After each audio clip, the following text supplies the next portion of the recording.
স্নেহের 2025 সালের নতুন বছরের অষ্টম শ্রেণীর ছাত্রছাত্রী বন্ধুরা, আশা করি তোমার সবাই ভালো আছো। আজ আমরা যে বিষয়টি নিয়ে আলোচনা করব অষ্টম শ্রেণীর ফার্স্ট সামেটিক অর্থাৎ প্রথম পর্যায়ক্রমিক মূল্যায়নের পরিবেশ বিজ্ঞানের সিলেবাস, প্রশ্নকাঠ এবং নমুনা প্রশ্নপত্র নিয়ে। প্রথমে তোমরা সিলেবাসটা দেখে নাও কী কী বিষয় তোমাদের ফার্স্ট সামেটিক অর্থাৎ প্রথম পর্যায়ক্রমিক মূল্যায়নে থাকবে। প্রথম পর্যায়ক্রমিক মূল্যায়নের ক্ষেত্রে তোমাদের থাকবে ভৌত পরিবেশের বল ও চাপ, স্পর্শ ছাড়া ক্রিয়াশীল বল। দ্বিতীয়, মৌল যৌগ রাসায়নিক বিক্রিয়ার পদার্থের প্রকৃতি, পদার্থের গঠন। আর থাকবে তোমাদের ষষ্ঠ অধ্যায় দেহের গঠন। এই বিষয়গুলো তোমাদের কিন্তু ফার্স্ট সামেটিক অর্থাৎ প্রথম পর্যায়ক্রমিক মূল্যায়নে থাকবে। এবার তোমরা নমুনা প্রশ্নপত্রটা দেখে নাও। দেখো, ফুল মার্কস তোমাদের রয়েছে 30, আর সময় তোমাদের রয়েছে 1 ঘন্টা। প্রথম তোমাদের রয়েছে ভৌত বিজ্ঞান। একে দাগে রয়েছে সঠিক উত্তরটি বেছে নিয়ে লেখো যে কোনো 4টি প্রতিপ্রশ্নের মান 1 করে 1 × 4 = 4। 5 কেজি ভরের একটি বস্তুকে পৃথিবী যে বল দিয়ে আকর্ষণ করে তা হলো 9.8 নিউটন, 19.6 নিউটন, 49 নিউটন, 98 নিউটন, তবে 19.6 নিউটন। বলের এসআই এককটি হলো নিউটন মিটার বর্গমিটার ডাইনুত্রমে নিউটন। খাদ্য লবণের গণনাঙ্ক প্রায় 720 degree centigrade, 780 degree centigrade, 801 degree centigrade, 850 degree centigrade, তবে 801 ডিগ্রি সেন্টিগ্রেড। পরের প্রশ্ন, উজ্জ্বল অধাতুটি হলো গ্রাফাইট, পারদ, সালফার, ফসফরাস, উত্তর হবে গ্রাফাইট। পরের প্রশ্ন, তাপে সুপরিবাহী অধাতব পদার্থটি হলো সালফার, আয়োডিন, হিরে, ফসফরাস, হিরে। পরমাণুর মধ্যে সবচেয়ে ভারী কণা হলো ইলেকট্রন, প্রোটন, নিউট্রন। ক্যাটালিজ একটি জৈব অনুঘটক, অজৈব অনুঘটক, উদ্দীপক, প্রভাবক, উত্তর হবে জৈব অনুঘটক। অন্ধকারে রাসায়নিক বিক্রিয়া ঘটে সিনেমা হলে, স্টুডিওর ডার্ক রুমে, বাজারে, প্লেন, উত্তর স্টুডিওর ডার্ক রুমে। জলের তড়িৎ বিশ্লেষণে ক্যাথোড ও অ্যানোডে উৎপন্ন গ্যাস দুটির আয়তন অনুপাত 2:1, 1:2, 8:1, 1:8, 2:1। 2000 অতি সংক্ষিপ্ত উত্তর দাও যে কোনো 3টি প্রতিপ্রশ্নের মান 1 করে 1 × 3 = 3। কোন যন্ত্রের সাহায্যে অভিকর্ষ বলের পরিমাপ করা হয়? উত্তর হবে স্প্রিং তোলা। সবুজাভ হলুদ বর্ণের গ্যাস কোনটি? উত্তর হবে ক্লোরিন। ভর সংখ্যা ইজিক্যাল টু প্রোটন সংখ্যা প্লাস ড্যাশ, উত্তর হবে নিউট্রন সংখ্যা। অনুঘটকের কাজকে কি বলা হয়? উত্তর হবে অনুঘটন। ঝারণ ও বিজারণ একই সঙ্গে ঘটে, সত্য না মিথ্যা? উত্তর সত্য। প্রস্রাবাগারে কোন গ্যাসের ঝাঁঝালো গন্ধ পাওয়া যায়? প্রস্রাবাগারে অ্যামোনিয়া গ্যাসের ঝাঁঝালো গন্ধ পাওয়া যায়। গ্যালভানাইজেশনের জন্য তড়িৎ বিশ্লেষ্য হিসাবে কোন পদার্থ ব্যবহার করা হয়? তবে জিঙ্ক সালফেটের জলীয় দ্রব্য ZnSO4।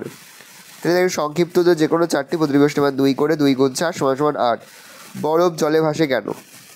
বরফের ঘনত্ব জলের চেয়ে কম, কারণ জল বরফে পরিণত হলে আয়তন বাড়ে। ফলে একটি বরফখণ্ডের ভর বরফখণ্ডটির দ্বারা অপসারিত জলের ভর অপেক্ষা কম, তাই বরফ জলে ভাসে। মরচে নিবারণের 2টি উপায় লেখো। মরচে নিবারণের উপায়: 1. লোহার ওপর তেল, রং বা আলকাতরার প্রলেপ দিয়ে লোহা জল ও বাতাসের সংস্পর্শে আসতে পারে না, ফলে মরচে পড়ে না। মরচে নিবারণের জন্য লোহার জিনিসের ওপর জিঙ্কের প্রলেপ দেওয়া হয়। এই পদ্ধতিকে গ্যালভানাইজেশন বলে। গহনা প্রস্তুতিতে সোনা ও রূপো ব্যবহার করা হয় কেন? সোনা ও রূপোর নমনীয়তা অত্যন্ত বেশি, তাই এগুলিকে পিটিয়ে খুব সহজেই পাতলা করা যায়। এর ফলে এই ধাতুগুলির ওপর শৌখিন নকশা তোলা সহজ হয়।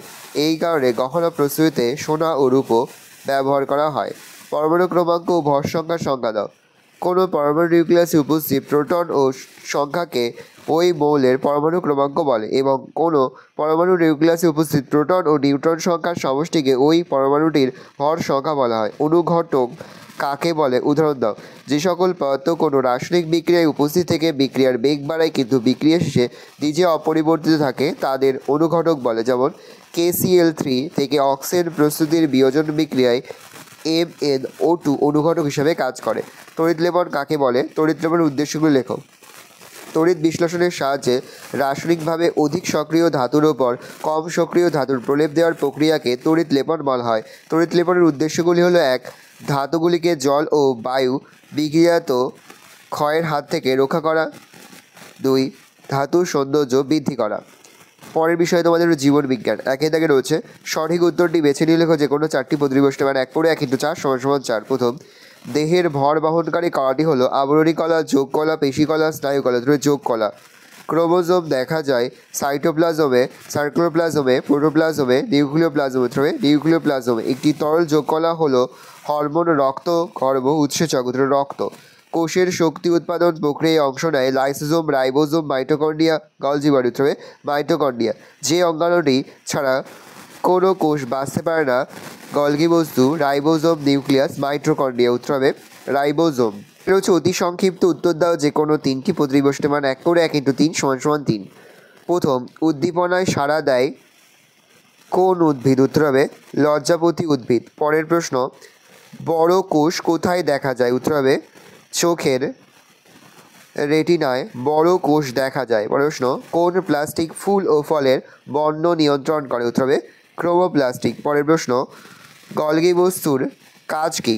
কোষের নানা উপাদান সংশ্লেষের সঞ্চয় ও ক্ষরণ করতে গলগি বস্তু সাহায্য করে।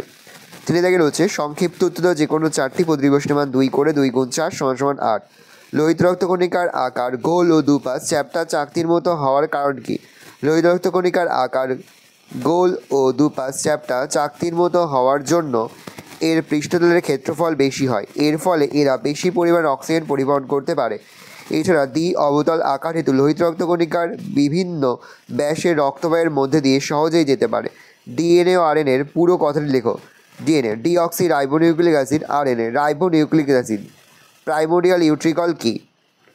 উদ্ভিদ কোষের গহ্বরের আকার ক্রমশ যখন বাড়তে থাকে তখন নিউক্লিয়াস সহ সাইটোপ্লাজম কোষের পরিধির দিকে সরে যায়। গহ্বরের চারিদিকে সাইটোপ্লাজমের এরূপ আস্তরণকে প্রাইমোরিয়াল ইউট্রিকল বলে। পরের প্রশ্ন, মাইটোকন্ড্রিয়াকে কোষের শক্তিঘর বলে কেন? মাইটোকন্ড্রিয়ায় উপস্থিত শ্বসন উৎসেচকের সাহায্যে কোষস্থ খাদ্য জারিত হয়। এই জারণ প্রক্রিয়ায় সময় শক্তি নির্ভর এটিপি উৎপন্ন হয় বলে মাইটোকন্ড্রিয়াকে কোষের শক্তিঘর বলে। লাইসোজোমকে কোষের আত্মঘাতী থলি বলে কেন? লাইসোজোম পর্দাবৃত পাচন উৎসেচক সমন্বিত ক্ষুদ্র অঙ্গাণু।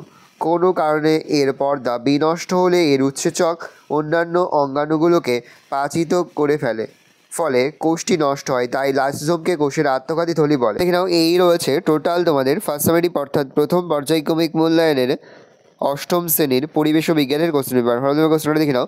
আশা করি ভিডিওটা ভালো লেগেছে। ভিডিওটা ভালো লাগলে ভিডিওকে লাইক করতে ভুলবেন না। আমার চ্যানেল নতুন হওয়া লাল ক্লিক সাবস্ক্রাইব প্রেস করে পাশে বেল আইকনটা প্রেস করে যখন নতুন করে ভিডিও আপলোড করি সবার ফার্স্ট নোটিফিকেশন পেয়ে যাও। আর এই ভিডিওটি তোমার বন্ধু বান্ধবী আত্মীয়স্বজন সবার মধ্যে কিন্তু অনেক শেয়ার করে, যেটা বছর অষ্টম শ্রেণীতে পড়ছে। আমরা কিন্তু ইতিমধ্যে অষ্টম শ্রেণীর প্রতি বিষয়ে সিলেবাস প্রশ্নকার এবং নমুনা প্রশ্নপত্র কিন্তু আপলোড করে দিয়েছি। তোমাদের এখনও পর্যন্ত সেই ভিডিওগুলো না দেখে থাকো, ভিডিওগুলো কিন্তু তাড়াতাড়ি দেখে নাও। আশা করা যায় প্রতি বছর নেই এই বছরও তোমরা আমাদের সাজেশন অংশ থেকে সমস্ত প্রশ্নই কিন্তু কমন পেয়ে যাবে। সেহেতু আজ আমরা যে প্রশ্ন উত্তরগুলি নিয়ে আলোচনা করলাম, প্রতিটি প্রশ্ন উত্তরই তোমাদের খাতা লিখে তোমরা কিন্তু মুখস্থ করে ফেলবে।